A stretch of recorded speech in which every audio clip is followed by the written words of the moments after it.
세상 모든 민족이 구원을 얻기까지 우리 찬양 들으시고 우리 강의 시작합니다.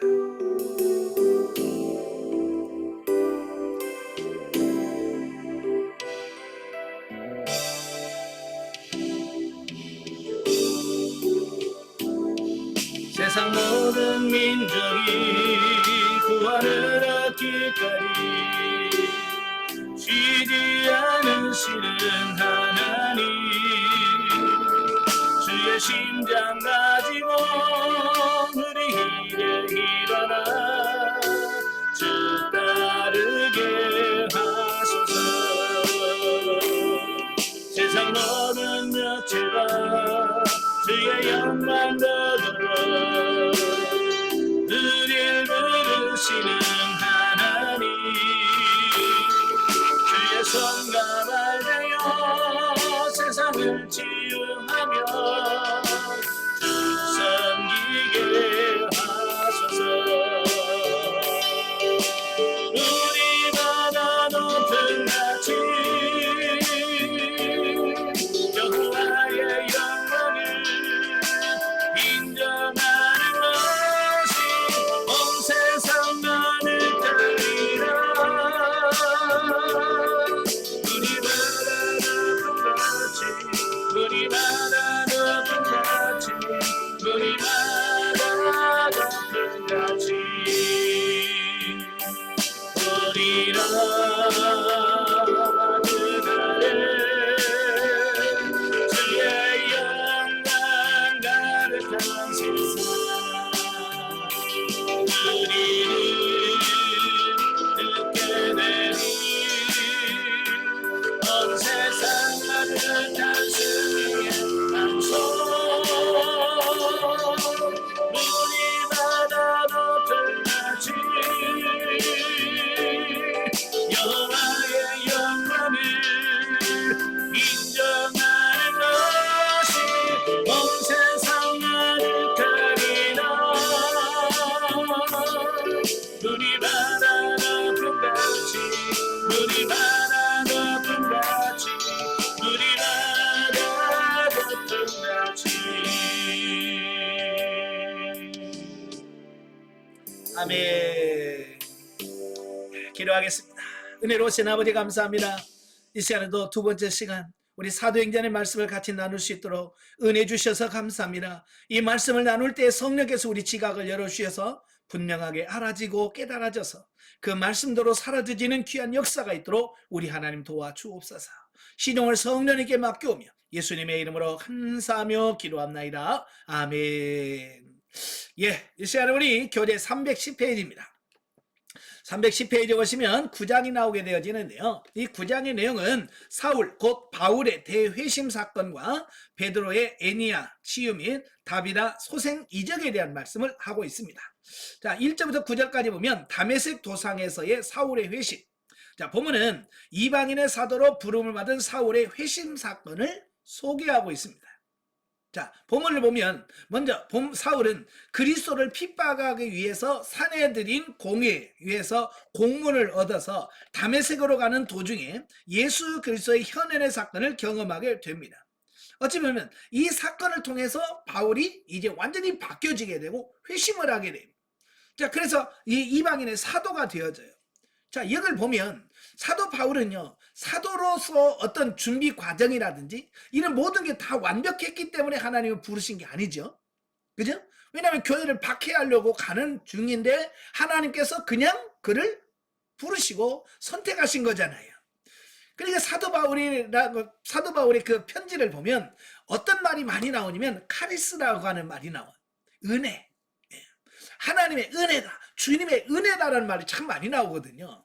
왜냐하면 바울의 입장에서 보면요, 자기를 구원해 주시고 이방인의 사도로 삼은 것이 뭐냐면 정말 하나님의 은혜로밖에 이해가 안 되는 거예요.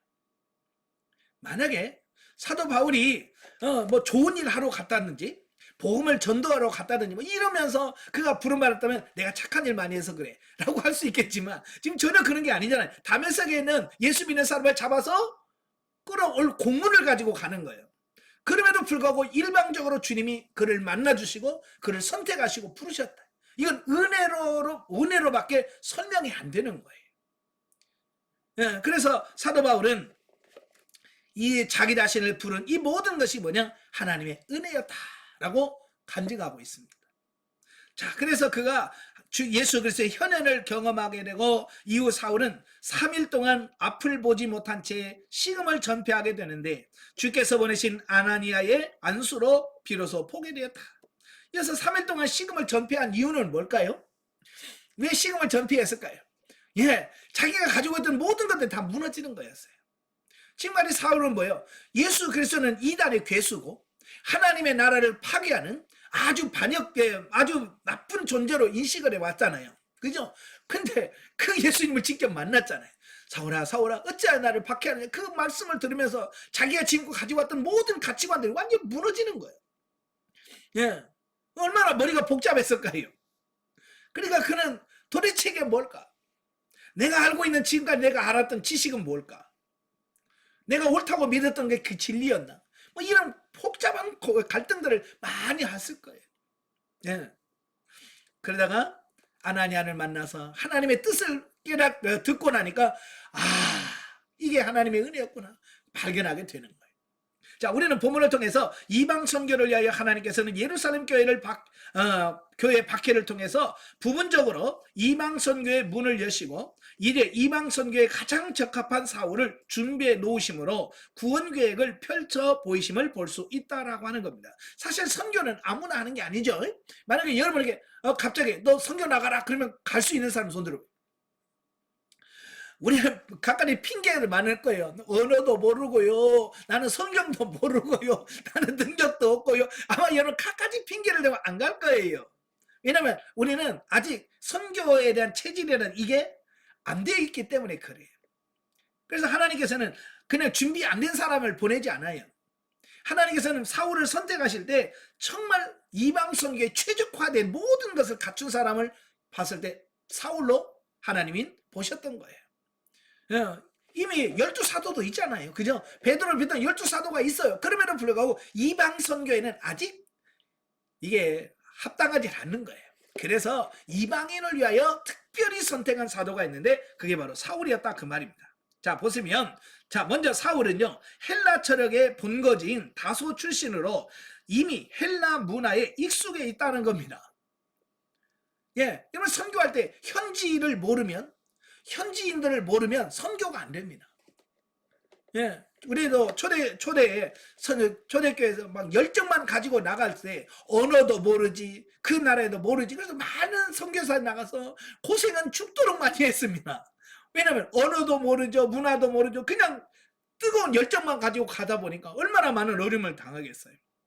근데 사울은요, 이미 헬라인, 자기 아버지가 헬라인이에요. 예. 어머니가 유대인이고요. 자, 그러니까 이방인에 대해서 헬라인에 대한 부분은 너무너무 잘 알고 있는 거예요. 예. 또한 유대인들의 존경을 받는 교법사인 가말리엘 문화에서 교육을 받아서 성경에 대한 해박한 지식도 갖고, 예, 선교하려면 성경을 가르쳐야 되니까 성경에 대한 지식이 있어야죠. 그는 최고의 학문을 가지고 있는 가말리엘에게 성경을 배운 사람이에요. 그러니까 성경 지식 완벽하게 갖춰졌죠. 또 그리고 그는 로마의 시민권을 가지고 있었다는 거예요. 이게 얼마나 유용한지, 선교할 때 유용한지 모릅니다.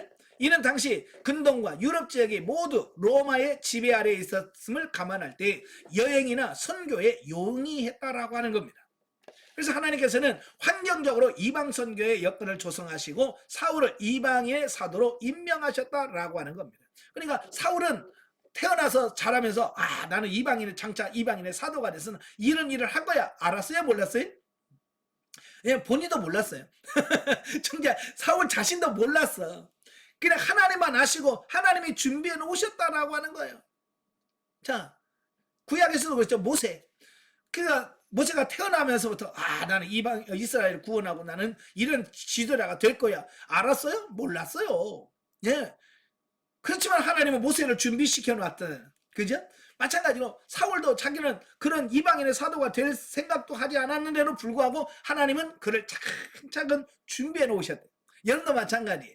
여러분도 그냥 여러분은 꿈에도 생각하지 못했지만 여러분들은 이 사역을 위해서 하나님은 여러분을 또 준비해 가고 계십니다.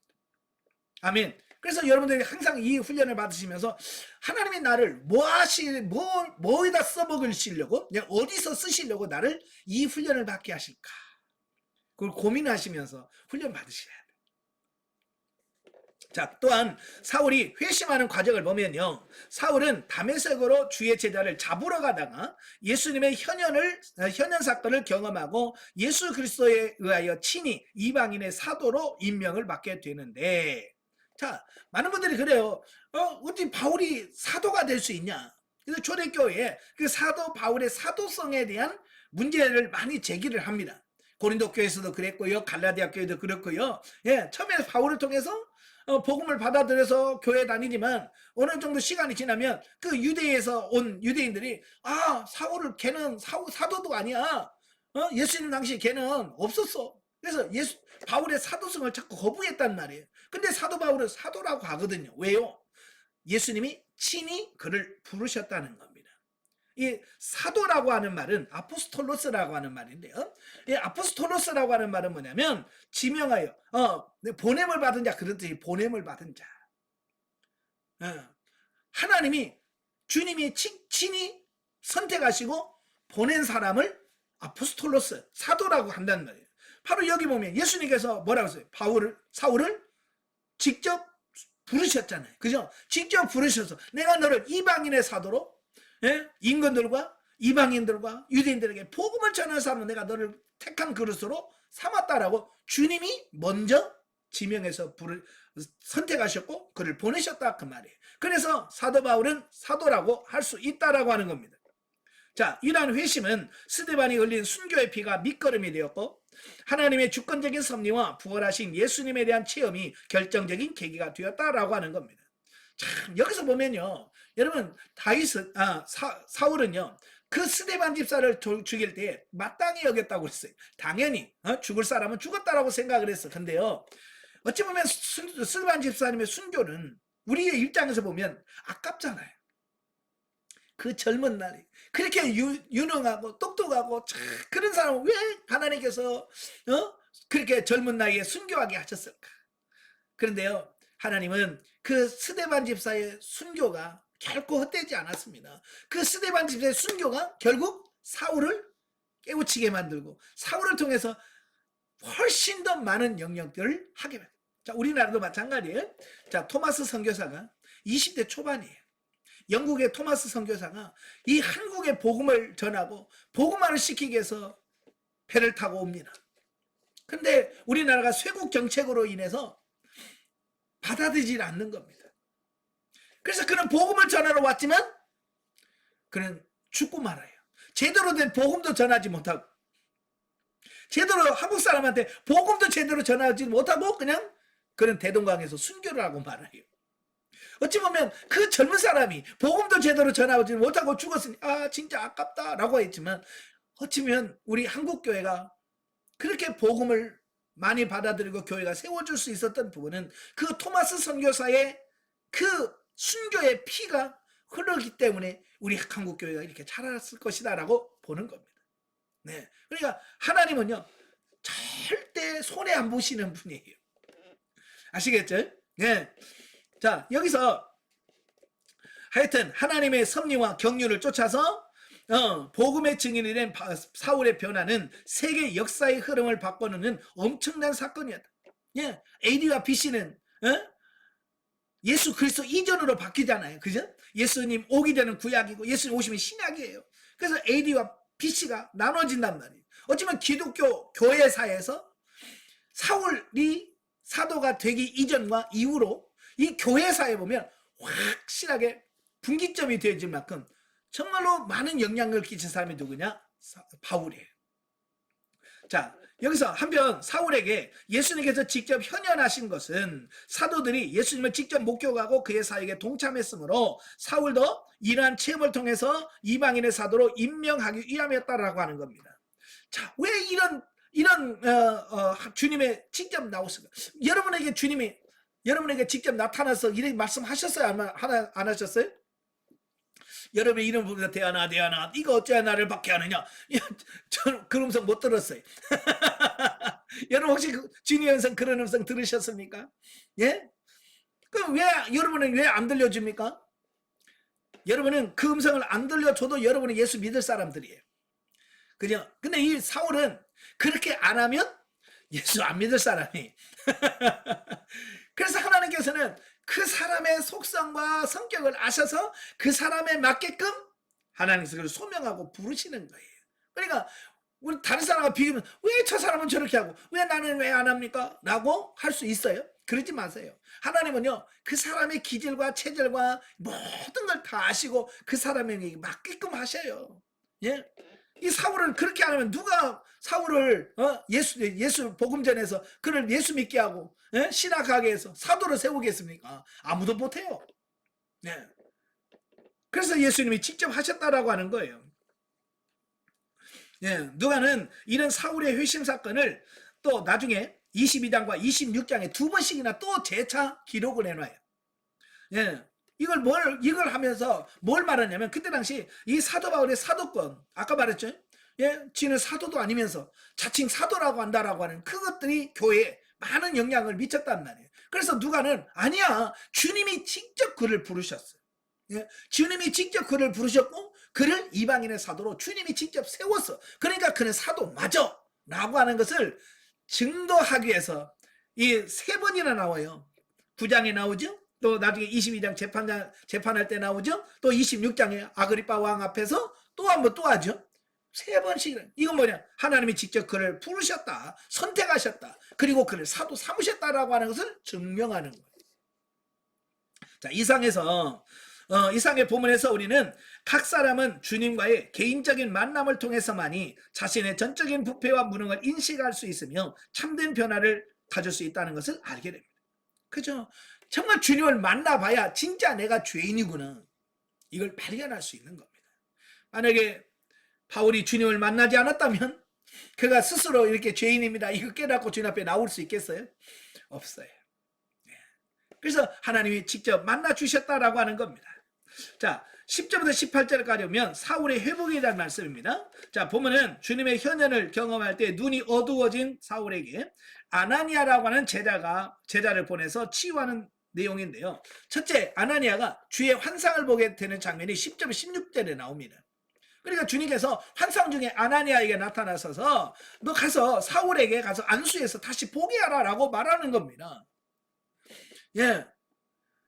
그때 아나니아는 처음에는 주의 말씀을 직접 듣고도 사울의 회심을 믿지 못했습니다. 그러니까 하나님이 말씀만 해도 아나니아가 아이고 내가 다 들어서 압는데요, 그 사람이 어떤 사람인지 압니다. 이곳에 뭐하러 오는지도 나는 알고 있습니다. 그런데도 가요? 라는 거예요. 그만큼 사울의 악명이 높았다. 예, 이걸 말씀해주고 있는 거예요. 예, 그러니까 거기 나오죠. 이런 모습은 핍박자 사울의 악명이 얼마나 높았는지를 짐작하게 한다. 그러나 성령의 놀라운 역사는 악명 높았던 핍박자 사울을 역사상 가장 위대한 전도자 바울로 변화시켜 이방인의 사도가 되게 하셨다라고 하는 거예요. 이게 하나님의 능력이고 이게 성령의 능력인 거예요. 예, 저는요 성경 보면서 소망을 가진 게 이거예요. 야, 이런 사울도 변화시켜서 사도가 되게 하신다면 세상에 변화 못 시킬 사람이 누가 있겠나. 저도 영성 훈련하다 보면요, 참 저도요, 저 사람 진짜 변화될까? 이런 분이 있어요. 종종 보면. 참, 저 진짜 변화될까? 아이, 정말 안 하는 게 낫겠다, 이런 사람도 있단 말이에요. 그럼에도 불구하고 한편에는 제가 소망을 갖는 게 뭐냐면, 조금이라도 소망을, 그래요, 그렇게 악명 높은 사울도 변화시켜서 이방인에서도 바울로 됐다면 저 사람은 아무래도 사울보다 훨씬 더 좋은 사람인데, 그죠? 하나님께서 더 변화시키지 않겠나 라고 하는 소망이 있는 거예요. 예. 그래서 여러분이 줘라도 저는 소망이 있고요, 여러분이 뭘 해도 저는 그래도 희망을 갖습니다. 하나님이 하시면 가능하겠다. 아멘. 예, 여러분도 열심히 성장하시고 훈련해 가시길 바랍니다. 자, 둘째는 사울의 회복과 세례입니다. 자, 예수를 만나고 나서 그가 실명을 하게 되죠. 앞이 안 보입니다. 그래서 사흘 동안 식음을 전폐하고 기도합니다. 그때 하나님께서 보내신 아나니아가 그에게 가서 안수하고 다시 보게 되면 물론이고 성령으로 충만케 되었다는 사실은 그가 육적인 시력을 회복했음은 물론이고 예수 그리스도의 복음에 대한 영적 눈이 새롭게 열렸음을 의미한다라고 하는 겁니다. 예. 그러니까 지금까지 사울은요, 자기 눈이 뭐 영적인 지식이나 이게 많아서 대단한 줄 알았거든요. 근데 영적으로는 뭐야? 눈이 깜깜했다는 것을 상징적으로 보여주는 겁니다. 예. 영의 눈이 가려진 거예요. 그러니까 영의 눈이 가리면요, 발견을 못합니다. 볼 수가 없어요. 그래서 아나니아가 안수하니까 눈에서 비늘 같은 것이 벗겨진 거예요. 육적인 눈이 열려진 거예요. 육적인 눈이 사라지고 영적인 눈이 열려지니까 보게 되어지는 겁니다. 여러분도 지금 여러분의 눈에 뭐가 가려 있는 게 있어요. 그게 뭐야? 육적인 여러분 눈을 가려. 그래서 성경에서 봐야 될 걸 못 봐요. 영적인 세계를 못 봅니다. 이 삶 속에서 하나님의 역사가 있는데 그 하나님의 역사를 못 본단 말이에요. 왜? 눈이 가렸으니까. 그래서 계속해서 기도해야 되는 게 뭐냐면 눈을 열어주세요. 여러분 육신에 눈 떴다고 눈 다 뜬 거 아니에요. 영의 눈이 열려야 진짜 눈이 열려지는 거거든요. 그래서 영의 눈이 열려지기 위해서 기도하셔야 돼요. 아시겠죠? 자, 이상해서 아나니아가 두려웠지만 어때요? 하나님 말씀에 순종하니까 순종을 통해서 사울을 세워서 이방인의 사도가 되어지는 거예요. 여러분도 하나님 말씀에 순종하시길 바랍니다. 하나님은 순종하는 자를 통해서 역사하십니다. 자, 19절부터 25절까지면 다메섹에서 사울의 사역이 나옵니다. 자, 시력을 못 보던 눈이 열려졌습니다. 이래 그리고 기력도 회복됐고요, 성령의 충만함이 되었습니다. 그래서 그는 나가서 지체 없이 복음을 전하게 되어지죠. 자, 본문에는 사울이 아라비아에서 3년간 머물렀다는 사실이 생략되어 있어요. 그죠? 그냥 바로 그가 눈 뜨자마자 나가서 복음을 전한 걸로 되어 있습니다만은 갈라디아서에 보면 그는 아라비아 광야로 나가서 3년 동안 하나님의 특별 훈련을 받습니다. 예. 그리고 특별히 그렇게 훈련을 받고 와서 다메섹에 와서 다시 복음을 전한 걸로 이렇게 우리가 알면 되겠습니까? 예. 아마도 그는 이방 선교의 사명을 충실히 수행하기 위해서 기도와 능력의 충만함을 입도록 그곳에서 내적인 준비를 한 것으로 보인다. 아라비아 광야에서 3년 동안 충분하게 훈련받고 연단받았다라고 하는 겁니다. 이걸 보면서 우리에게 보여주는 게 뭐냐면 준비 없고 훈련 없이는 하나님이 일할 수 없다. 예. 오늘 말씀 사람들은요, 준비도 없이 훈련도 없이 그냥 믿습니다고 뛰어드는 사람들이 있거든요. 굉장히 믿음이 있는 것 같지만 사실은 믿음이 없는 거거든요. 네. 준비하지 않으면요, 하나님의 일이 안 돼요. 여러분도 준비하시길 바래요. 예. 하여튼 사울은요, 변화를 받은 즉시 복음을 전파했는데 이는 성도들의 최우선의 과제가 무엇인지를 잘 보여준다. 그것은 바로 예수 그리스도의 복음을 증가하는 거다. 아멘. 여러분 영성되고 변화되면 제일 먼저 해야 될 게 뭐냐? 복음을 전하는 거예요. 자, 23절 25절에 보면 복음을 전파하는 사울을 본 유대인들이 사울의 그 배교와 배신에 대하여 커다란 분노를 느껴. 그래서 그를 죽이려고 합니다. 그렇죠? 자기 편인 줄 알았더니 뭐가 됐어요? 이제 유대인 입장에서 역죽된 거예요. 그죠? 예수 믿는 잡아 가두러 와서 잡아라 가둔다고 해서 좋아서 했는데 이는 복음을 전하는 사람으로 바뀌었으니 유대인의 입장에서는 얼마나 사울이 미웠겠어요. 그래서 그를 죽이려고 하는 거예요. 그 사실을 아니까 다메섹에서 어떻게 해요? 밤에 광주리로 줄을 달아서 성 밖으로 바울을 피신하게 만드는 이 부분을 보게 되어집니다. 자, 26절 31절까지 보면 바울에 대한 유대인의 핍박과 교회 인준에 대한 말씀을 해요. 이제 다메섹에서 밤에 피신을 해서 어디로 오냐면 예루살렘으로 돌아옵니다. 자, 예루살렘에 돌아왔는데 여기 와서도 두 가지 어려움을 겪어요. 첫째는 뭐냐면 제자들의 불신입니다. 그러니까 제자는 12사도들을 말합니다. 12사도들이 바울이 변화가 됐다고 하는데 믿어지질 않는 겁니다. 왜냐하면 스데반 집사를 돌로 쳐 죽이면서 얼마나 악명이 높았겠습니까? 근데 그가 회심해서 이제는 복음을 전하는 사람으로 바뀌었다고 하는데 제자들이 안 믿어지는 겁니다. 가끔 보면 이런 사람들 있잖아요. 예, 자기 편이라고 이렇게 속여서 들어오는 첩자들이 있잖아요. 예, 이제 그런 걸로 생각을 했겠죠. 예? 우리 나 예수 믿는 척 해가지고 들어와가지고 싹 해가지고 한꺼번에 싹 하는 어떤 그런 계략인 줄 알고 사도들이 안 만나주는 겁니다. 그때 그 바울의 회심을 믿고 그를 인도한 사람이 누구냐면 바나바예요. 다른 사람들 무서워서 바울 옆에 가지도 않는데 이 바나바는 사울을 찾아서 만나고 그가 완전히 회심했다는 사실을 인식을 하고 사도들에게 소개를 해주고 인사를 시켜주고 그 역할을 했다라고 하는 겁니다. 참 어찌 보면 이 권사님들이 교회에서 해야 될 사명이 바로 이 바나바처럼 이런 사역을 해줘야 되는 거예요. 교회에서 믿음이 연약해서 마땅히 자기가 해야 할 일을 모를 때 옆에서 도와주고 연결시켜주고 자, 이 일이 권사가 할 일이거든요. 그죠? 권면하고 위로할 자 위로하고 약한 자 신방하고 이게 이 일이거든요. 그래서 요즘에 바나바 사역이라고 교회에서 이제 아예 그런 따로 떼어서 사역하는 교회도 있습니다만은 어쨌든 우리는 연약한 사람, 도움이 필요한 사람을 도울 수 있는 우리가 되길 바랍니다. 예, 둘째는 뭐냐? 유대인들의 핍박이에요. 자, 다메섹에도 마찬가지지만 예루살렘도 마찬가지예요. 스데반 집사 죽이고 막 그럴 때는 뭐 유대인들이 와 사울 최고야 그랬는데 이제는 완전히 바뀌어가지고 이제 복음을 전하는 사람 바뀌니까요. 예, 유대인들이 이 사울을 핍박하는 겁니다. 죽이려고 하는 거예요. 왜? 이제 자기 편 아니거든요. 예, 그래서 예루살렘에 있는 교회에서 사울이 거기다가는 죽을 것 같으니까 자기 고향으로 다소로 피신을 시키는 겁니다. 그래서 그가 고향인 다소로 가게 되는 어떤 이런 부분들을 보게 되어집니다. 자, 그러면서 그는 자기가 고난을 받으면서 사울은 뭐 기뻐했다라고 말씀하고 있거든요. 왜냐하면 자기가 옛날에 뭐 했어요? 그죠? 자기가 예수 만나기는 뭐 했어요? 자기도 똑같이 그 일 했잖아요. 예수 믿는 사람 핍박했잖아요. 예? 예수 믿는 사람 돌로 쳤잖아요. 그걸 보면서 그 심정, 내가 돌 던질 때 그들은 어땠을까?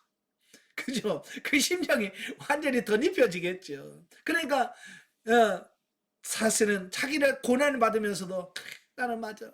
나는 마땅히 돌 맞아도 돼. 나는 마땅히 저런 욕을 먹어도 싸. 왜? 자기가 했던 짓이 있으니까. 예. 그러면서도 왜 하나님께서 그러면 사울을 그렇게 예수를 핍박하는 사람으로 처음에 등장시켰을까요? 예. 그 뭐냐면 자신이 경험해보지 않으면요 몰라요. 우리 목회자들도 그래요. 목회자들도 술 안 먹은 사람들은요 술 먹은 사람 이해를 못합니다. 그죠? 그래서 술 먹은 사람 그러면 술 끊고 와 이래버려요. 근데 술 드셔봤던 분들은 괜찮습니다. 형제님 괜찮아요. 이게 술 주자가 주님 주자로 바뀔 줄로 믿습니다. 그러면서 하는 거 왜? 자기가 마셔보고 변화된 경험이 있기 때문에 그들을 끌어갈 수 있는 거예요. 그래서 하나님께서 다양한 목회자를 세우는 이유가 뭐예요? 바로 그 다양한 경험을 통해서 다양한 사람들을 구원시키려고 하시는 하나님의 의도가 담겨져 있는 거예요. 예. 그래서 평신도로 마찬가지예요. 평신도 목회자들 보면 주로 그들이 사역할 때 보면 그들이 했던 것들이에요. 우울증 경험했던 사람들은 우울증을 치료 사역을 하고, 예? 또 뭐 여러 가지 술, 알코올 중독에 걸려봤던 사람은 목사가 되고서도 알코올 중독자를 위한 목회를 하고, 깡패는 깡패 출신을 목회하고 그러잖아요. 왜? 그건 경험을 해보지 않으면 그 세계를 모르니까. 하나님께서 그렇게 다 경험시켜서 사용하시는 겁니다. 자, 32절부터 43절에 보면 베드로의 순회 전도가 나옵니다. 이제 복음이 이제 유대 지역을 떠나서 이제 사마리아와 이제 이 전 지역으로 확장되어져 가는 이 부분을 설명해 주고 있습니다. 특별히 여기는 이제 유대 지경, 유대 지경에 어떻게 복음이 확장되는가를 보게 되어지는데요. 이 베드로가 이제 예루살렘을 떠나서 이제 어디로 가냐면 팔레스타인의 서부 지역을 가는데 루따, 또 요빠, 가이샤라 이런 지역들을 순회하면서 복음을 전도하게 되어지는 겁니다. 그래서 그가 루따에 갔을 때 에니아라고 하는 중풍병자가 있습니다. 그는 8년 동안 중풍병으로 그는 고통을 하고 있습니다. 바로 그때 에니아야 기도할 때 치유가 되는 역사가 나타납니다. 요바에 갔습니다. 다비다라고 하는 한 여제자가 있습니다. 죽었습니다. 그때 그를 베드로를 초청해서 기도해 달라고 합니다. 베드로가 거기 가서 어떻게 해요? 다비다야 일어나라. 그러니까 죽었던 다비다가 살아나 버렸어요. 이런 기적적인 사건들을 통해서 이 복음이 폭발적으로 확산되어져 가는 이런 놀라운 사기. 그러니까 초기에는 이 베드로를 통해서 놀라운 복음의 확장의 역사가 있었다라고 하는 것을 말씀해주고 있습니다.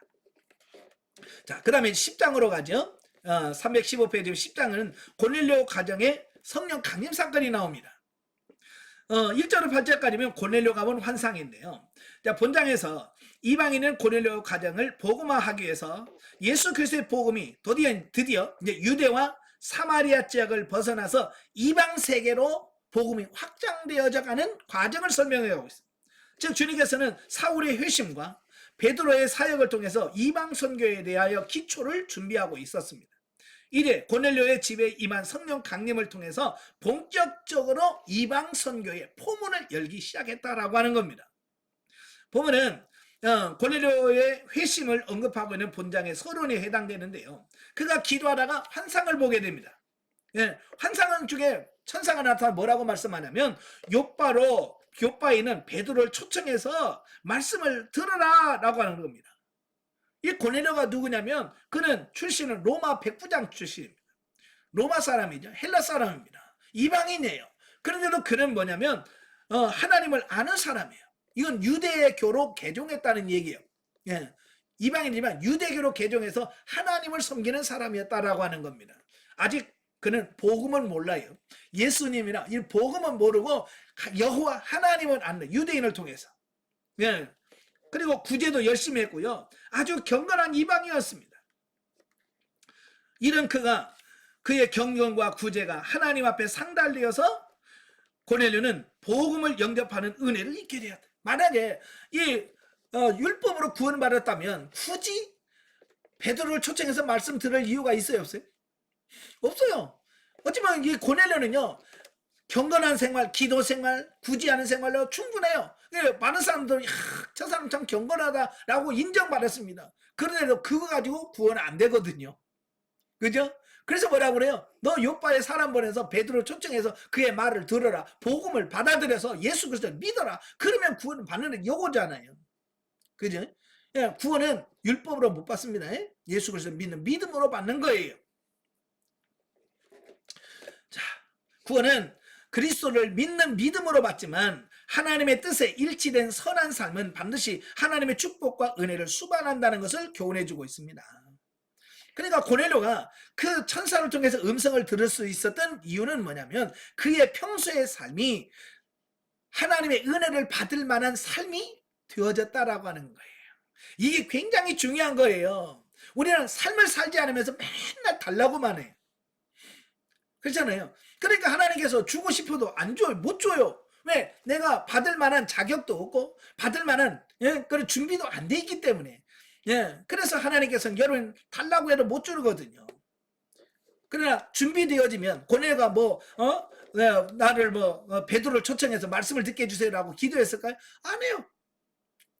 그럼에도 불구하고 때가 되니까 하나님께서 어떻게 해요? 길을 열어주시는 겁니다. 자, 9절부터 16절까지 보면 베드로가 보는 환상이에요. 1절부터 8절까지는 고넬료가 보는 환상이라면 이제 베드로가 보는 환상이죠. 보면은 이제 고넬료의 초청 대상이었던 베드로에게 보이는 환상을 소개하고 있는데요. 자, 보면도 베드로도 기도 중에, 자, 여기서 중요한 게 뭐예요? 고넬료도 기도 중에 환상을 봅니다. 베드로도 기도 중에 환상을 봅니다. 여러분도 환상 보기를 원하시면 뭐 하셔야 돼? 기도하셔야 돼요. 기도하시는 사람은, 기도하는 사람은 환상도 보여주지, 그냥 가만히 노는 사람도 환상 안 보여줍니다. 예. 그래서 베드로도 기도 중에 있는데 3번에 걸쳐서 똑같은 환상이 보여요. 그게 뭐냐면 하늘에서 큰 보자기로 싼 뭐가 쭉 내려와요. 그래서 자기 앞에 쫙 펼쳐지는데 거기 보니까 그 레위기 11장에서 말한 먹어서는 안 될 것들, 부정한 짐승들로 꽉 차 있습니다. 유대인들은요, 이 음식법, 정결법에 의해서 이 먹어야 될 것과 먹지 말아야 될 것을 아주 철저하게 지킵니다. 이 율법적으로 철저하게 지켜요. 그러니까 베드로도 어렸을 유대인으로서 다 배웠잖아요. 이게 당연히 먹어서는 안 될 것들이에요. 근데 하나님이 뭐라고 그래요? 먹어라, 잡아먹어라. 그러니까 나는 어렸을 때 이거 먹어본 적이 없습니다 라고 하고 그걸 거절합니다. 하나님이 말씀함에도 불구하고 그는 하나님의 말씀을 거절하는 겁니다. 자, 이걸 보면서 저는 뭘 느끼냐면, 야, 인간도 대단하다. 하나님의 말씀도 거부할 수 있을 만큼 인간은 그렇게 강한 사람이에요. 강한 존재라는 거예요. 예, 여러분도 그렇잖아요. 하나님 뭘 시키면 어때요? 아멘하고 순종합니까? 아, 못해요, 나 안 해요 라고 거절합니까? 얼마나 거절 많이 합니까? 예, 그게 우리 자아가 강하면 강할수록 하나님 말씀에 불순종하고 하나님 명령에 듣지 않는 이런 부분이 생겨지더라 그 말이에요. 예, 베드로는요, 자기 율법적인 그런 자아가 막 자기를 사로잡으니까 하나님이 먹으라고 그래요. 내가 깨끗하게 했으니 먹으라 그래도 안 먹어요.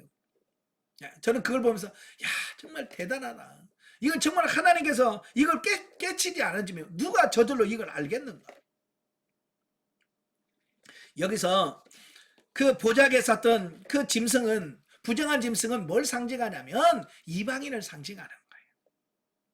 쉽게 말하면 베드로에게 너 가서 이방인에게 전도해, 그 얘기거든요. 근데 베드로는 이방인에 대한 편견을 갖고 있잖아요.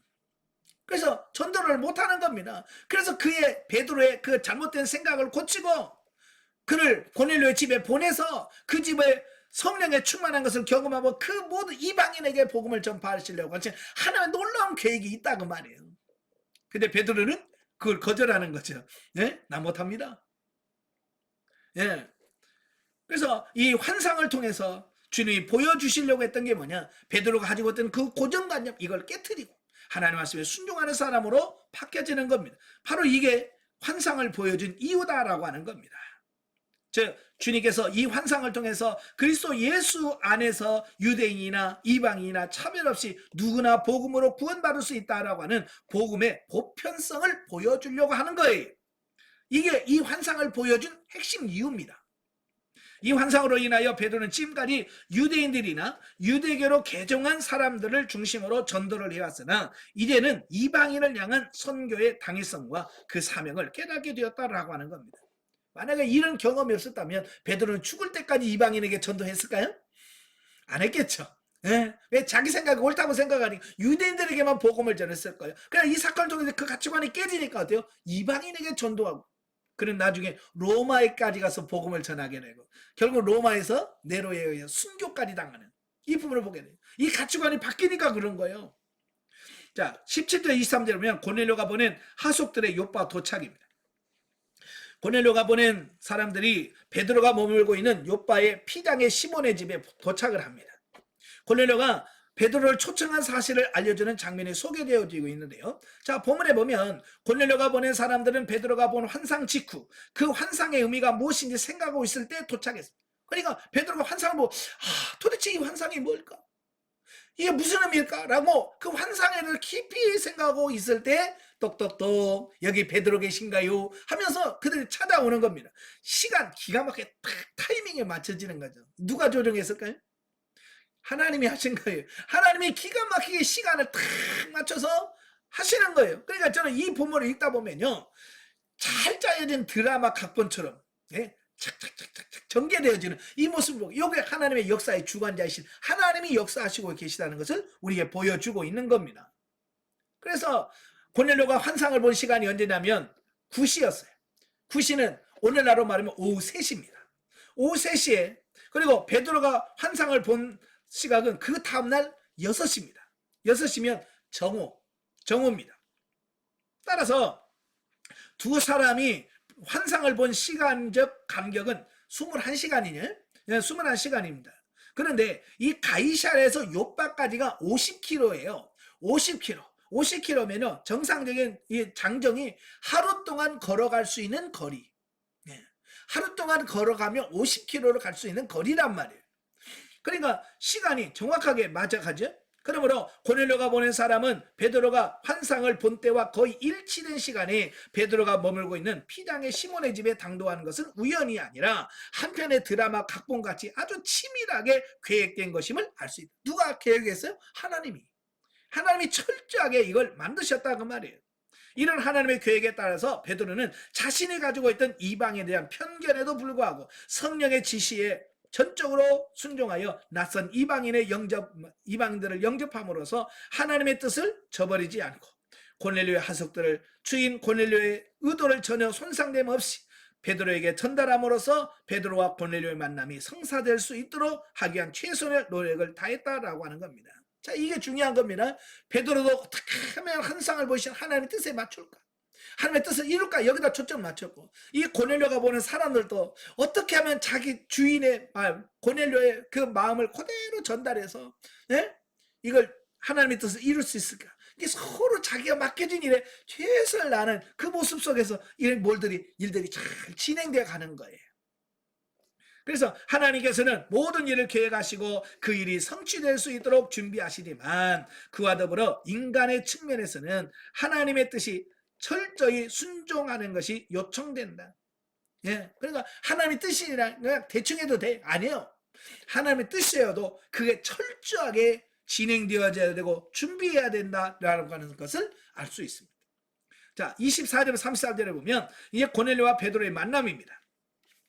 고넬료의 사자가 베드로를 방문한 이튿날에 베드로가 가이사랴에 고넬료의 집으로 방문함으로써 이래 극적으로 고넬료와 베드로가 만나는 장면이 나오게 됩니다.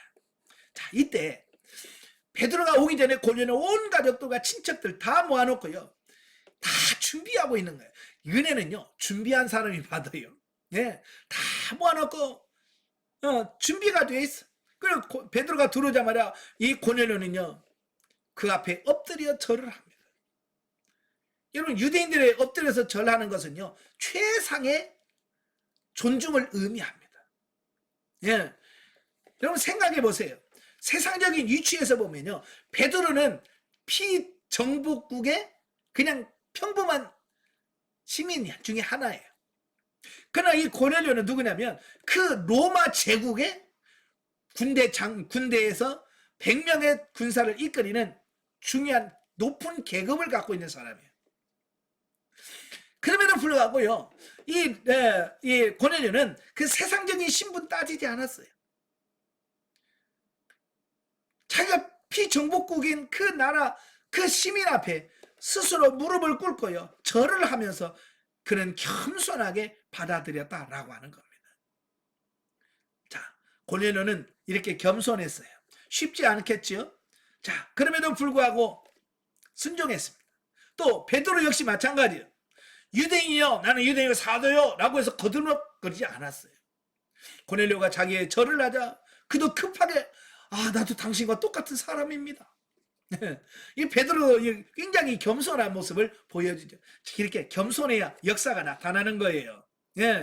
그래서 고넬료가 왜 불렀냐 라고 말 때 하나님께서 말하는 그분을 쫙 설명해 주는 겁니다. 성자께서 당신을 불러서 말씀을 들으라고 해서 내가 이렇게 했습니다. 하나님의 말씀은요, 뭐가 뭔지 몰라요. 어떤 일이 그 가정에 일어날지 고넬료도 몰랐고요, 심지어 그 초청을 받아 간 베드로도 그 집에 어떤 역사가 일어날지 몰랐어요. 단지 뭐요? 하나님 말씀에 순종할 마음만 갖고 갔던 거예요. 그게 순종하니까 역사가 나타나는 거예요. 그래서 34, 48절에 보면 고넬료의 회심과 그의 가정에 성령 강림이 나타나는 겁니다. 그 말을 듣고 베드로가 하나님께서 이 가정에 복음을 전하라는 거구나 라고 해서 복음을 전하기 시작했습니다. 복음이 뭐예요? 예수 그리스도의 탄생과 그의 생애와 그의 죽으심과 그의 부활하심이에요. 이게 복음이에요. 그래서 이 베드로가 이 고넬료에서 바로 그들에게 예수 그리스도에 대한 복음을 전하는 겁니다. 그들은 어찌 보면 유대교로 개종했지만 이 복음은 처음 듣는 거잖아요. 그죠? 그 말씀을 듣고 복음을 듣는데요, 그 설교를 듣는 과정 속에 어떤 역사가 일어나냐면 오순절에 일어났던 성령의 충만한 역사가 일어나 버려요. 베드로는요, 오순절 경험을 했잖아요. 어떤 일이 벌어진지 알잖아요. 근데 똑같은 오순절의 역사가, 똑같은 역사가 이 고넬료의 집에 임해버린 거예요. 자, 오순절은요, 유대인들이 모여서 기도하는 곳에 임했어요. 그러니까 그들은 당연하게 생각했겠죠. 우리 하나님의 약속을, 우리는 유대인이니까. 근데 여기는 유대인이 아니에요. 이방인들이에요. 그들은 할례도 안 받은 사람들이에요. 아니 할례도 안 받은 사람들이고요. 정말 예수에 대해 모르는 사람이야. 그럼에도 불구하고요. 그들이 말씀을 들을 때 성령의 역사가 임했습니다. 여기서 특징이 뭐냐면 대상이 이방인이라는 것과 그들은 오순절은 열흘 동안 기도할 때에 성령이 임했지만 여기는요. 말씀을 듣는 가운데 성령이 임했다는 거예요. 예, 바로 이런 특징들이 있습니다. 그리고 세례 받기 이전에 성령 강림을 바로 경험했다라고 하는 겁니다. 그러니까 얼마나 하나님은 급하셨으면 급하셨으면 이렇게까지 하셨을까라고 하는 거죠. 자, 이 사건은 베드로에게 이방 전도의 확신을 굳게 하는 계기가 되었다는 겁니다. 그 전까지만 해도 아까 말했죠. 베드로는 이방인에게 복음 전할 생각을 안 했어요. 왜? 이방인은 구원이 없다고 생각했거든요. 왜? 유대인들은 어렸을 때 늘 그런 걸 배우며 자랐습니다. 그러니까 그 가치관에서 벗어나지 못했던 거예요. 그러나 이 사건을 통해서 야, 하나님은 이방인도 구원하시는구나. 우리와 이 유대인과 이방인 구별 안 하시네. 차별 안 하시네. 이걸 깨닫게 되어지는 겁니다. 그래서 그가 그 사건을 경험하고 나서 이제 이방인들에게도 복음을 전하게 되는 이런 부분들을 보게 되고요. 나중에 15장에서 제1차 공의에서 예루살렘 공의에서 사울이 베드로가 자기 자신이 경험한 이 사건을 쭉 얘기하잖아요. 하나님이 차별하지 않더라. 하나님 이방인은 유대인 차별하지 않더라. 그래서 이방인들에게 할례를 행하고 율법을 지키라고 하는 거 그 안 해도 된다. 왜? 자기가 경험해 봤잖아요. 이 사람들 할례도 안 받았어요. 세례도 안 받았어요. 근데 성령 충만 받더라는 거예요. 이런 경험이 그의 가치관을 바꾸는 거예요. 오늘 여러분도 마찬가지예요. 이런 환상을 통해서 경험을 통해서 우리의 사고 가치관을 바꾸는 거예요. 그래서 하나님께서 우리를 경험시켜주기를 원하시고 체험하기를 원하시더라라고 하는 겁니다. 자, 넘겨서 11장으로 갑니다. 자, 11장은 고넬료 개종 사건에 대한 베드로의 변론 및 안디옥 교회의 설립에 대해서 말씀합니다. 1절부터 18절까지 보면 베드로의 변론입니다. 자, 예루살렘에 난리가 났어요. 뭐 때문에? 베드로가 이방인인 고넬료의 집에 들어가서 그들에게 복음을 전해. 이방인의 집에 들어간 것도 이게 문제가 돼요. 또 그들에게 가서 복음을 전하고 그들에게 세례까지 베풀었어요. 그러니까 예루살렘 교회에서 막 이게 난리가 난 거예요. 어떻게 이방인의 집에 들어갈 수 있느냐? 또 이방인이 어떻게 세례를 베풀 수 있냐? 요거 가지고요. 교회 안에서 심각한 문제가 발생하게 되어집니다. 심지어 베드로를 힐난했습니다. 비난했습니다. 그때 베드로가 자기가 본 환상과 고넬료가 본 환상 또 그곳에 임한 성령에 충만한 모든 것들을 다 그들에게 설명을 합니다. 자기 경험한 것을 얘기해요. 그러면서 성령이 우리와 똑같이 임한 그런 것을 보면서 설명을 합니다. 베드로가 경험을 한 것을 이야기하니까 사람들이 다 듣고 수긍하게 돼. 아, 하나님께서 이제 이방인에게도 구원을 허락하셨구나. 그래서 그들 이방인에 대한 배타적인 이 태도가 싹 사라지게 되는 이런 부분들을 보게 되어집니다. 자, 우리 안에도요, 이런 깨지지 않는 자, 변화되지 않는 자, 도무지 이게 버릴 수 없는 자들이 있어요. 이 자는 뭘로 깨뜨리느냐? 이런 경험과 체험을 통해서 아, 이게 아니구나라고 깨달았을 때 자아가 팍 무너지는 거거든요. 그래서 여러분도 이런 경험들을 많이 하셔야 돼요. 우리는 경험주의는 아닙니다. 체험주의는 아니에요. 그러나 이 체험과 경험은 우리의 사고와 가치관, 우리의 자아를 깨뜨리는 특효약이라고 하는 것을 기억하시면서 늘 이런 하나님의 은혜를 경험하기 위해서 기도하시기를 바랍니다. 예. 그러니까 베드로가 그런 하나님의 그 환상과 이 모든 걸 설명하니까 더 이상 비난할 수가 없는 거예요. 왜? 하나님이 하셨다는데. 그죠? 하나님이 하셨다는데 거기다 놓고 뭔 얘기를 하겠어요. 그러니까 그들이 비난이 없어지게 되는 거죠. 그래서 본문을 통해서 예수 그리스도의 복음은 영원히 보수하고 지켜야 하지만 교회의 잘못된 전통이나 형식은 과감한 개혁을 통해서 고쳐나가야 된다는 것을 교훈해주고 있습니다. 예, 맞아요. 여러분, 우리가 교회에서 잘못되어진 것들이 있으면 발견하는 즉시 바꿔야 돼요. 베드로가 그들 유대인의 철통 같은 율법적인 어떤 그런 것들 있잖아요. 이 사건을 통해서 완전히 어때요? 내려놓잖아요. 포기하잖아요. 우리도 잘못된 전통은 무너져야 돼요. 아시겠죠? 자, 19절부터 26절까지 오면 안디옥 교회 설립에 대해서 말씀을 합니다. 자, 성경에 보면 안디옥이라고 하는 도시의 이름이 두 군데 나옵니다. 안디옥이라는 두 개가 있어요. 우리나라도 그렇죠. 예? 광주가, 경기도 광주가 있고 전라도 광주가 있어요. 그래서 어디가 광주, 전라도 광주, 경기도 광주 이렇게 꼭 물어봅니다. 그죠? 그러니까 외국인들이 와가지고 헷갈려요. 예? 경기도 광주로 간다는 게 전라도 광주로 가고요. 예, 그렇거든요. 예, 차표 끊을 때 광주 주세요. 예, 그런단 말이에요. 예. 그래서 엉뚱한 데로 가기도 하잖아요. 이 안디옥도 비시디아라고 하는 지역에 있는 안디옥이라는 도시가 있고 수리아의 지역에 있는 안디옥이 있습니다. 그래서 이 안디옥이라고 할 때 수리아 안독이냐 비시디아 안독이냐 이걸 잘 구분하셔야 됩니다. 그래서 성경에 보면 그 앞에다가 수리아 안디옥, 비시디아 안디옥이라는 말을 써줍니다. 왜? 그래야 혼돈하지 않죠. 마치 전라도 광주, 경기도 광주라고 해야 사람들이 혼돈을 하지 않잖아요. 그죠? 어찌 보면 이방 선교의 전초 기지가 된 교회가 어디냐면 안디옥 교회입니다. 이 안디옥 교회가 세워짐으로써 이제 이방 선교의 문이 열려지는 게 돼요. 예, 사실 스데반 순교 이후에 많은 사람들이 박해를 피해서 흩어지기 시작을 했어요. 그 흩어진 사람들이 이 안디옥, 수리아에 있는 안디옥까지 오게 된 겁니다. 근데 그때까지만 해도요, 그들은 가서 누구한테 전도만 했냐면 유대인들에게만 전도했어요.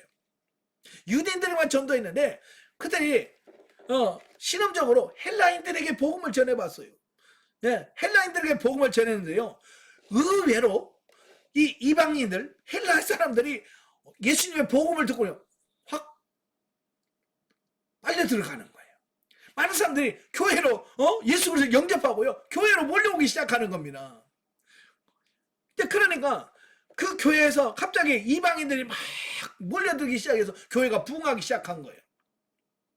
그래서 이 예루살렘 교회에서 그 안디옥 교회의 소문을 듣고 바나바를 그 교회에 파송을 하게 됩니다. 예, 안디옥 교회에 바나바를 파송을 하게 돼요. 그래서 이 바나바가 안디옥 교회에 가서 사역을 하는데 막 이 교회가 너무 부흥이 많이 되는 거예요. 그러니까 자기 혼자로서는 도무지 그 많은 사람들을 케어하는 게 어려운 거예요. 왜? 자기 그릇이 있잖아요. 그죠? 자기 그릇인데 이 그릇보다 사람들이 더 많이 오는 거예요. 그래서 이 바나바가 기도하다가 사울이라는 사람 있는데, 그래서 사울이 예루살렘 핍박을 피해서 고향 다소로 갔다고 그랬잖아요. 자, 그걸 알고 다소로 찾아갑니다. 다소로 찾아가서 그 바울을, 다소에 있는 바울을 이 수리아 안디옥으로 데려가는 거예요. 그래서 거기서 이제 동역을 하기 시작하는 겁니다. 협력 목회를 하는 거예요. 그러니까 이 교회가요, 얼마나 양적으로나 질적으로 성장했는지, 얼마나 사람들이 변화가 되는지, 사는 사람들이 그 교인들을 향해서 그리스도인이라 불렀더라. 여기서 그리스도인이라고 하는 말은 뭐예요? 그리스도의 사람. 얼마나 예수님을 닮았으면 사람들이 다 저 사람 정말 예수님 닮았네, 그리스도 닮았네 라고 할 만큼 철저하게 변화되는 거예요. 우리도 좀 그렇게 변화되면 좋겠습니다. 아시겠죠? 정말 이렇게 변화가 돼야 돼. 네. 자, 안디옥은 사실 당시 로마 제국에 있어서 로마, 그 다음에 아프리카에 있는 알렉산드리아, 그 다음에 세 번째로 수리아 안디옥이 세 번째로 큰 도시예요.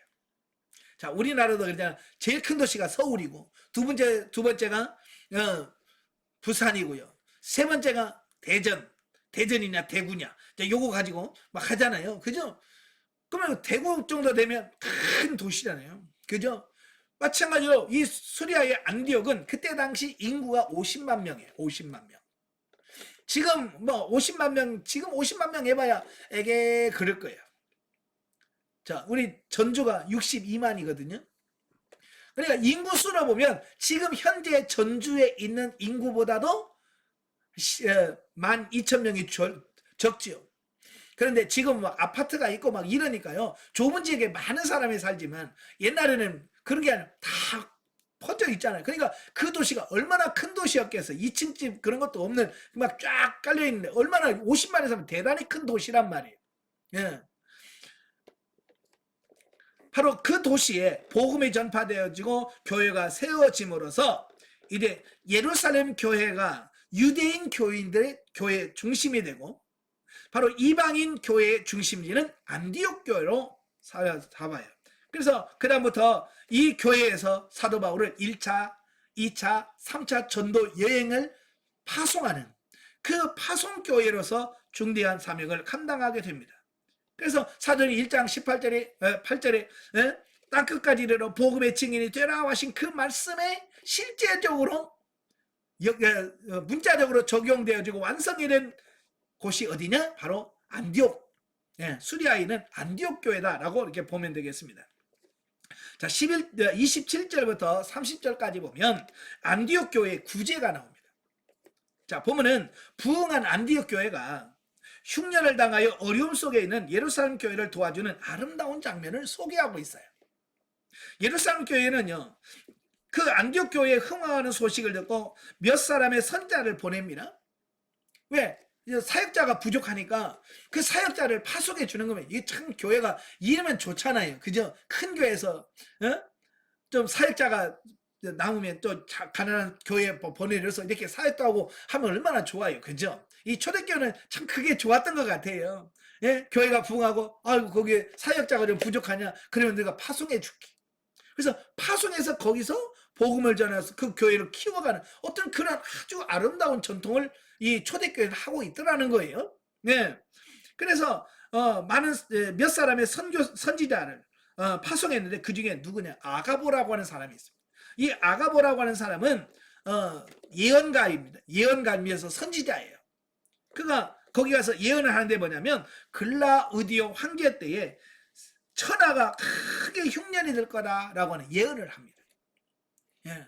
기도하다가 예언을 받아서 이래 그 팔레스틴 지역에 큰 흉년이 올 거다라고 하는 예언을 해요. 그리고 그 예언대로 실질적으로 그 팔레스틴 지역에 약 4년간의 흉년이 거듭됩니다. 여러분 1년만 흉년 들어도요 얼마나 힘듭니까? 그죠? 근데 4년 연이어서 흉작이 되고 흉년이 되니까 얼마나 힘들겠어요. 예. 여러분 이스라엘은요, 특별히 예루살렘은 가보셔서 알겠지만 산 위에 있습니다. 주위에 산이 있고요, 산 위에 예루살렘 성이 있어요. 그러니까 적들이 공격을 해서 방어하기는 쉽지만 뭐가 제일 문제냐면 물, 그 다음에 음식 먹는 거, 거기서 농사 지어가지고 살 수 있는 게 아니에요. 예. 다 외부에서 농사 지어가지고 그걸 다 짊어지고 수레 싣고 올라와야만 먹고 살 수 있는 것이 예루살렘이에요. 그러니까 이 흉년이 들면 이 예루살렘은 굉장히 어려운 거예요. 왜? 뭐 옆에서 뭐라도 심어서 거두는 게 이런 게 하나도 없는 거예요. 다 외부에서 와야 되는데 외부에서 들어오지 않으면 힘든 거예요. 특별히 교회는 누가 많아요? 그때 당시 유대교로부터 출교당한 사람들이 많이 있는 곳이 예루살렘 교회였어요. 여러분 이스라엘 유대인 사회에서 유대인들이 제일 무서워하는 벌칙 중에 하나가 뭐냐면 출교예요. 출교는 뭐냐면 유대인에서 아예 탈퇴시키는 겁니다. 이 사람은요 물건을 살 수도 팔 수도 교제할 수도 아무것도 안, 유대인 사회에서는 완전히 왕따예요. 아무것도 못하는 사람. 그런 사람들이 예수님 때문에 출교당한 사람은 예루살렘 교회가 많아요. 그러니 다른 사람도 어렵지만 이 예루살렘 교회에 많은 사람들이 어려움을 겪게 되는 거예요.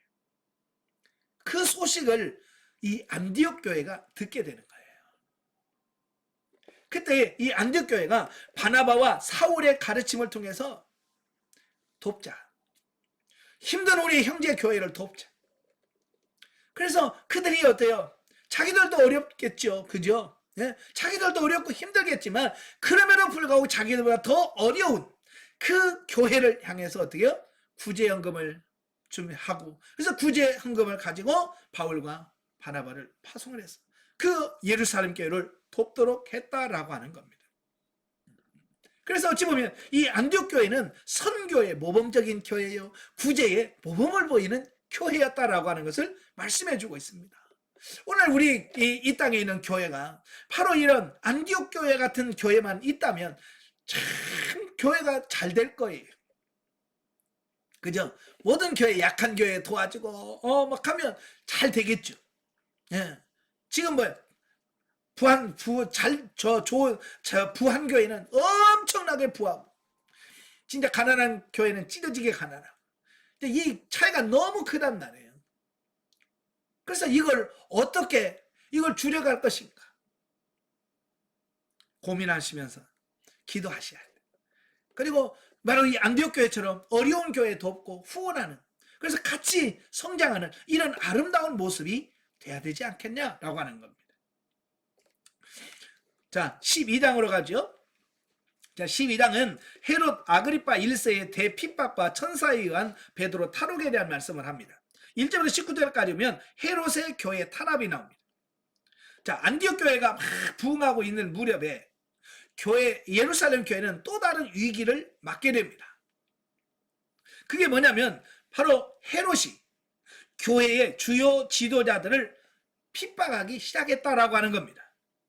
자, 지금까지 이 교회는요, 예루살렘 교회는요, 예루살렘 교회를 박해는 뭐냐, 유대 종교 지도자들의 기득권, 자기들의 기득권을 수호하기 위해서 이한 종교적 박해에 불과했습니다. 예, 그래서 지금까지는 유대인의 종교적 박해만 있었지 정치적 박해는 없었어요. 그런데 이 헤롯이 등장함으로써 이제는 종교 탄압이 정치적 국가 권력에 의한 정치적 탄압으로 노골화되고요, 가혹할 수밖에 없었다는 겁니다. 왜냐면요, 이 종교 이스라엘은 유대교에서는 그래도 그냥 제일 심한 게 채찍 때리고요, 감옥에 가두는 그 정도밖에 안 해요. 사람 죽이고 이건 못해요. 왜? 사형 권한이 유대인들에게는 없어요. 그런데 바로 헤롯은 누구냐면 정치 지도자예요. 로마에서 인준해준 왕이거든요. 그러니까 이 헤롯은 그냥 사형을 시킬 수 있는 권한이 있는 거예요. 그러니까 유대교인들은 죽일 수는 없었어요. 근데 이 헤롯이 등장하면서 이제는 사람을 죽이는 단계까지 간 거예요. 이 핍박의 강도가 훨씬 더 세졌다는 것을 의미하죠. 그죠? 그래서 예루살렘 교회는 유대인의 핍박에다가 또 로마의 정부에 의한 핍박까지 이중으로 확산되어지는 이런 부분들을 보게 돼요. 자, 여기서 우리는 헤롯은 예수님의 탄생 때 유아 학살을 명령 내렸던 그 헤롯 대왕의 손자로 헤롯 아그리파 1세를 가리킵니다. 성경에는요, 그냥 헤롯이라만 되어 있기 때문에 저도 어렸을 때 이걸 읽으면서 도대체 헤롯은 왜 죽지도 않아? 몇 살인데? 제가 고민했던 게 그런 거예요. 왜? 계속 헤롯이니까 이 헤롯은 도대체 죽지도 않냐? 몇 살이야? 네? 제가 초등학교 때 그 고민을 많이 해봤거든요. 근데 그냥 헤롯이라고 되어 있지만 처음 예수님을 죽이려고 했고 AD BC 4세기 죽은 사람은 헤롯 대왕이라고 그래요. 네. 바로 그 대왕이 죽고 그 아들 헤롯 안디바가 바로 그 뒤를 이어서 이스라엘을 통치합니다. 그리고 그 헤롯 안디바가 죽고 그의 아들인 헤롯 아그리파 1세가 또 유대를 통치하는 그 아버지의 뒤를 이어서 유대의 왕이 됩니다. 예, 그러니까 그냥 헤롯으로만 돼 있지만 헤롯 대왕, 헤롯 안디바 또는 헤롯 아그리파 이렇게 3세까지 이어진다는 거 기억하시면 좋겠습니다. 자, 이 헤롯 아그리파가 왕으로, 유대인의 왕으로 세워집니다. 자, 왕이 돼서 참 그 고민 중에 하나가 뭐냐면 이 헤롯 왕가가 사실 로마에서 인정한 유대의 왕이에요. 유대인의 왕이에요. 그런데 유대인들은 그 헤롯을 왕으로 인정을 해요, 안 해요? 안 해요. 왜냐하면 혈통적으로 유대인이 아니에요. 이 헤롯은 에돔 족속의 피를 가진 후손들이에요. 그러니까 유대인들은 자기들의 혈통도 아닌 유대인도 아닌 왕이 와서 왕노를 하니까 기분 좋겠어요, 안 좋겠어요? 기분 나쁘죠. 예를 들어서 우리나라에 일본 사람이 와가지고 대통령 한다고 해봐요. 그럼 여러분 대통령이 되면 그 말 듣겠어요, 안 듣겠어요? 네, 어쩔 수 없이 듣긴 하겠지만 기분 나쁘겠죠. 일본 놈이 왜 와서 얘 뭐 우리한테 왜 대통령질 하는 거야 하면서 안 듣겠죠. 헤롯도 마찬가지요. 왕이지만 로마에서 인정한 왕이지만 유대인들이 안 따라주는 거예요. 그래 얼마나 힘들겠어요. 그러니까 그들이 어떻게 하면 유대인들의 환심, 백성들의 환심을 살까 고민하다가 이 유대에서 환심은 뭐냐? 종교 지도자들, 유대 종교 지도자들이 편을 들어주면 그냥 쉬워. 그래서 어떻게 하면 유대 종교 지도자들, 뭐 지도자라면 뭐예요? 사두개파 사람들, 바리새파 사람들, 이런 사람들이거든요. 이 사람들의 마음만 딱 하면 백성들은 그냥 따라오거든요. 그래서 이걸 어떻게 하면 이걸 저들 환심을 살까 고민하다가 그들이 기독교인 때문에 골치 아프다는 걸 알게 된 거예요. 예, 기독교인 때문에 이 종교 지도자는 힘들다는 걸 아는 거예요. 그래서 그가 샘플로 12사도 중에 야고보 사도를 참수형을 시켰습니다. 예, 목을 베서 사형을 시켰어요. 여러분, 유대인들은요, 원래는 자기 민족이 다른 민족이 죽이면 분노를 하게 되고요, 예? 반란을 일으키고요. 그게 정상인데요. 신기하게 이 야고보를 죽이고 나니까 유대인들이 막 좋아하는 거예요. 예, 인기가 올라가는 겁니다. 그러니까 헤롯도 야, 여기 신기하네. 그래서 야고보를 죽이니까 인기가 올라가는 거예요. 그러니까 그러면 최고의 수장인 베드로를 죽이면 인기가 더 올라가겠구나. 이제 헤롯이 거기까지 가게 된 거예요. 그래서 그 예루살렘 교회의 최고의 지도자라고 한 베드로를 잡았어요. 잡아서 사형을 시키려고 하니까 마침 무교절 절기하고 이게 겹쳐버린 거예요. 이 절기 때는 사형을 하거나 그러면 안 되거든요. 그죠? 그래서 이 절기가 끝나면 그를 죽이려고 그 감옥에다가 가둬놨습니다. 그래서 무교절이 7일 동안 진행이 되잖아요. 근데 7일 지나면 베드로는 이제 참수형을 당하고 죽게 돼 있습니다. 그래서 감옥에다 놓고 단단히 지킵니다. 4명이 4패로 나뉘어서 하루 24시간 4패에 의해서 계속 바뀌어지면서 베드로를 지키는 겁니다. 그때 어떻게 됩니까? 교회는 뭐 했어요? 기도했더라. 자, 이게 중요한 겁니다. 어떤 문제가 생기고 위기가 상하면 우리 교회가 할 수 있는 것은 뭐냐? 기도밖에 없어요. 그죠? 예루살렘 교회도 마찬가지예요. 그들은 다 모여서 하나님께 기도합니다. 베드로를 살려달라고, 하나님께서 지켜달라고. 이 절기가 끝나면 이래 사형을 당한다고. 얼마나 절박하게 기도했겠습니까? 그죠? 그렇게 기도하고 있으니 하나님께서 역사하지 않을 수가 없지요. 그래서 이제 마지막 날이에요. 절기 마지막 날. 이제 이 절기가 끝나면 내일이면 베드로는 감옥에서 나와서 사형을 당하게 돼 있어요. 하나님은요, 반전을 좋아하신다고 그랬잖아요. 극적인 것을 좋아하셔요. 마지막 날 헤롯이 이제 오늘 밤만 자고 나면 내일 베드로를 탁 치면 내가 이제 인기를 많이 끌어서 날 지지율이 높아가고 내가 이제 왕노릇 제대로 하겠구나 하면서 얼마나 기뻐했겠어요. 근데 그 밤에 하나님께서 베드로를 감옥에서 구해내셨어요. 대단한 하나님의 은혜입니다. 자, 이렇게 그래서 베드로를 탈출시킴으로써 헤롯이 그렇게 꿈꿨던 모든 부분들은 다 무효가 되어버리는 이런 부분들을 보게 됩니다. 그러니까 여러분, 하나님이 허락하셔야 가능하지, 하나님이 허락하시면 하지 않으면 진짜 한 아사리를 팔리는 그 참새 한 마리도 땅에 떨어지지 않는다고 하는 부분 기억하시면 좋겠습니다. 예, 하나님이 허락하셔야 돼. 예, 그래서 이건 뭘 말합니까? 예, 두 가지인데요.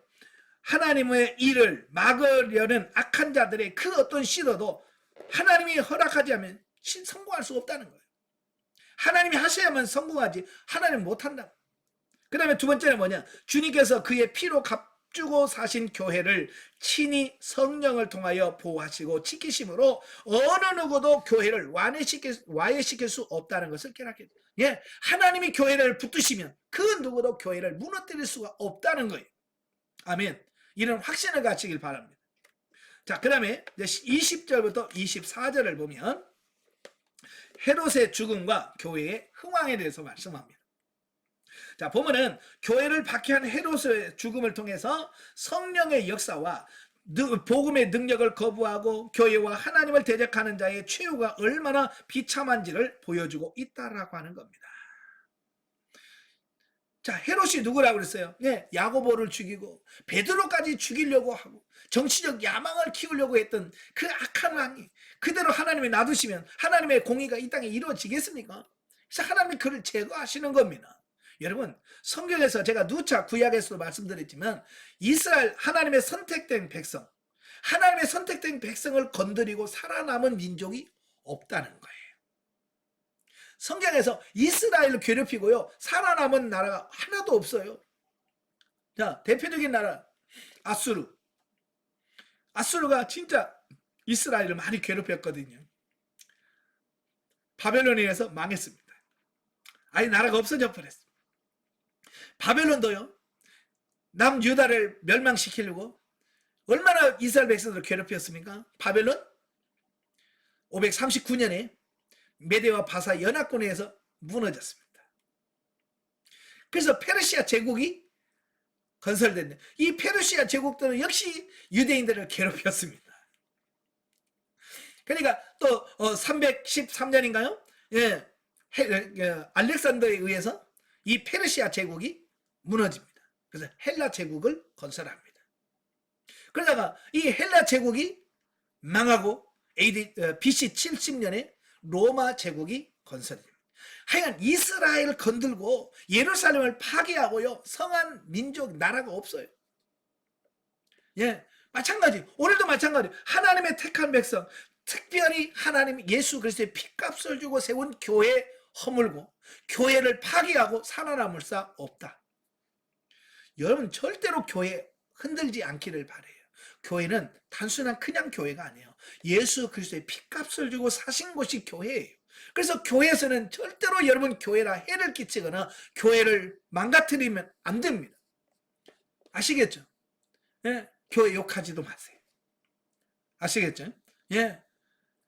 그래야 여러분이 하나님의 복을 받을 수가 있습니다. 왜? 그 교회는 내 교회가 아니고 하나님의 교회이기 때문에 그렇습니다. 자, 그래서 이 교회를 핍박하고 야고보를 죽이고 베드로를 죽이려고 했던 그 헤롯은 하나님께서 비참하게 그를 처리하신 그 원인은 뭐냐? 한 가지 그 교만 때문이라고 하는 거예요. 자, 헤롯이 어떤 이유인지는 분명히 나와 있지 않지만 다윗 이래 오랜 무역 상대국이었던 두루와 시돈 사람에게 사람들에 대하여 못마땅하게 생각했다. 예, 아마도 무역 마찰이 있었을 것으로 추측된다. 두루와 시돈 사람들은 그의 식량 대부분을 유대에서 수입해야 했기 때문에 헤롯의 마음을 돌리지 않으면 안 된다. 자, 이게 무슨 말이냐면요. 이 두루와 시돈은 돈은 많은데요. 그 나라가 돌과 나무만 많아요. 네. 돌과 나무만 많아요. 그래서 산악지역이고요. 바닷가에 있어요. 그러니까 농사 지을 땅이 없는 거예요. 그래서 그들은 어떻게 먹고 살까? 있는 건 나무밖에 없고 돌밖에 없어. 그래서 그들은 그 레바논에 있는 산에 있는 잣나무라든지 상수리나무, 백향목 이런 나무를 가지고 뭘 했냐면 배를 만들었어. 근데 먹고 살 게 없잖아요. 농사 지을 땅이 없으니까. 그래서 그들은 배를 만들어서 뭐 했냐면 무역업을 시작했습니다. 큰 배를 만들어서 여기서 물건 떼서 여기서 팔고 여기서 떼서 여기서 팔고 그래서 중개 무역을 해가지고요 이 두루라고 한 나라는요 엄청나게 부를 누리는 나라가 됐어요. 근데 문제는 뭐냐면 농사 지을 땅이 없다는 거예요. 그래서 모든 식량을 이 솔로몬 때부터 시작해가지고 다 유대 지역에서 농사 지은 양식을 그들이 무역에서 얻은 돈으로 사가는 겁니다. 사서 그들이 양식을 대어야 그들이 먹고 살 수 있었던 거예요. 예. 그래서 항상 이 두루와 시돈은 이스라엘에게다가 감정 상하지 않도록 해야 돼. 왜? 그 먹는 양식 식량 안 줘, 안 팔아 그러면 이게 어려워지거든요. 먹고 사는 게 힘들어져요. 자, 그런데 성경에 분명히 무슨 이유가 있는지는 모르지만 이 헤롯이 유대 지역, 갈릴리 지역을 다 통치하는 바로 이 왕으로 있을 때 이 두루와 시돈에 뭐가 걸렸어요. 그래서 양식을 팔질 않은 거예요. 그러니까 그들이 얼마나 힘들겠어요. 양식을 먹을 거 있어야 사는데 먹을 걸 안 파니까 얼마나 힘들겠어요. 그래서 그들은 로비를 하기 시작하는 겁니다. 헤롯의 마음을 돌려야 돼요. 헤롯의 마음을 바꾸기 위해서 그들은 온갖 수단과 방법을 동원하자 시도를 하는 겁니다. 그러다가 어떻게 해서 헤롯을 초청해서 요즘 말하는 국회 같은 이 대강당에서 연설을 하도록 돼요. 헤롯을 초청해가지고 연설을, 그러니까 이 두로 시도 사람들은 어떻게든지 헤롯의 마음을 풀어야 돼. 예, 그 기분 좋게 하는 방법 뭐 있을까요? 이거밖에 없잖아. 아부에서 막 해서 그 기분 좋게 해야 기분 좋아, 기분이다, 그 해제 뭐 이렇게 해줄 수 있잖아요. 그래서 바로 이 헤롯이 연설을 하게 되는데 그 연설을 듣자마자 사람들이 전부 다 뭐래요? 이건 사람의 소리가 아니면 신의 소리입니다. 하나님의 소리입니다. 이런 거예요. 여러분 같으면 어떻게 하겠어요? 만약에 여러분이 어디 가서 특송을 했어. 이건 신의 소리다. 막 그러면 여러분 어떻게 하겠어요? 이거 아닙니다. 하나님의 은혜입니다. 이래야 되잖아. 근데 헤롯은 그게 아부가 너무 마음에 들어가지고 그렇지 내가 신이야 뭐 이러면서 교만한 거예요. 하나님의 영광을 드러내지 않고요. 마치 자기가 대단한 존재인 것처럼 거기서 뻐기고 있는 겁니다. 그게 하나님의 마음에 안 든 거예요. 여러분, 하나님은요, 하나님이 받으신 영광을 가로채는 거 요거 제일 싫어합니다. 하나님은 영광을 받으시기를 원하시는 분이에요. 근데 헤롯은 중간에서 하나님께 돌릴 영광을 자기가 다 가로챈 거예요. 그러니까 하나님의 마음에 안 들죠. 그죠? 그래서 하나님께서 그의 벌을 내리셨어. 징계를 내렸는데 벌레가 그 몸을 먹게 합니다. 예, 그래서 살아있는데 이 몸에서 벌레들이 이 몸을 갉아먹게 얼마나 고통스러웠을까요? 몸 안에 벌레들이 몸을 갉아먹어. 살아있는데 몸이 막 벌레가 몸속에 들어와서 막 갉아먹어. 이게 얼마나 고통스러웠을까요? 결국 그 병으로 이 헤롯은 최후를 맞게 되고 죽습니다. 여기서 교회를 핍박하는 자는 결코 하나님의 징계와 심판을 피할 길이 없다. 이걸 다시 한번 우리에게 보여주고 있는 부분입니다. 자, 영적에 보죠. 자, 12절 24절에 보면 헤롯 왕의 죽음과 복음의 확장 내용이 나온다. 우리는 여기서 헤롯의 핍박과 불의가 하나님의 경륜 속에 허용된 일임을 알 수 있다. 하나님은 당신의 일을 이루시게 하여 불법을 행하는 자들을 흥하게도 망하기로 하신다. 자, 이게 중요한 거예요. 하나님은요, 우리 믿는 사람들만 가지고 역사하는 게 아니고요.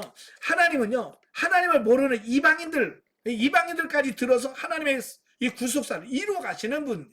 그래서 때에 따라서 하나님은 그들을 우리의 파트너로 들어서 쓰기도 하시고, 예, 그래서 그들이 교회를 핍박하기도 하시고, 또 그들을 하나님께서 망하기도 하실, 우리를 위해서 하나님 그렇게 하신다 그 말입니다. 여러분도 마찬가지예요. 여러분의 삶 속에서 갑자기 파트너가 생길 때가 있죠. 그죠? 왜? 여러분의 훈련이 필요해서 하나님 파트너를 만들어서 붙여주신 거거든요. 그러니까 그때 파트너를 사랑하려고 해야지. 그 파트너를 미워해서 어떻게든 그 파트너를 쫓아내서 없애려고만 하지 마시라 그 말이에요. 왜? 하나님이 뜻이 있어서 그를 나의 파트너로 붙여주셨기 때문에 그걸 빨리 깨닫는 게 중요하겠죠? 자, 본문의 서두는 폭군 헤롯과 야고보의 순교와 베드로의 투옥으로 시작되었으나 교회와 말씀은 더욱 흥왕하게 되는 것으로 마무리됩니다. 예, 결론은 뭐냐? 세상이 교회를 핍박하고 망하게 하려고 하지만 교회를 핍박하고 망하게 한 세상은 망해도 그 핍박을 당한 교회는 결코 망하지 않고 성장하더라. 이걸 보여주고 있습니다. 그러니까 여러분도 마찬가지예요. 지금 여러분이 어떤 훈련과 연단을 통해서 죽겠다? 안 죽어요. 죽을 것 같지만 안 죽어요. 아시겠죠? 예, 그러니까 아무리 어려워도 거기서 나 이제 살기 싫어, 나 힘들어, 죽을래, 이러지 마시라 그 말이에요. 그 과정을 통해서 하나님이 또 여러분을 세워가시고 빚어가시는 하나의 과정이라고 하는 사실. 자, 보면은 마귀가 주인 되어서 구축해 놓은 이 세상 나라의 기반이 현재적 하나님의 나라로 인하여 점차 붕괴되고 있는 것을 영적 의미로 보여주는 것이다. 오늘을 사는 우리들에게 환경 속에서 역사하시는 성령의 사역과 환상과 천사라는 다양한 요소들을 통하여 교회를 깨우치시고 마귀의 계략과 침략으로부터 보호하시는 하나님의 경륜이 지속적으로 이루어짐을 보여줍니다. 예, 그 역사 속에 하나님의 그를 지켜주시고 보호해 주셨던 것처럼 오늘날도 이런 하나님의 보호하심과 역사하심이 여러분과 여러분의 교회, 우리 교회에 임한다는 것을 기억하시고요. 그 살아계신 역사하시는 하나님을 발견하고 감사하시며 순종하시며 가시는 여러분 되시길 바랍니다. 기도하겠습니다. 은혜로우신 아버지 감사합니다. 오늘 사도행전의 말씀을 통해서 정말 살아 역사하시는 하나님을 보게 됩니다. 하나님은 교회 문제를 주시기도 하시고 또 문제를 해결하기도 하시고 파트너를 세우기도 하시고 멸하기도 하시는 하나님이신 줄 믿습니다. 온전히 그 하나님의 지도와 인도하심을 믿고 순종해 가며 정말 하나님 뜻대로 사는 우리들이 다 되어지게 하옵소서. 예수님의 이름으로 감사하며 기도합나이다. 아멘. 하나님께 노래입니다.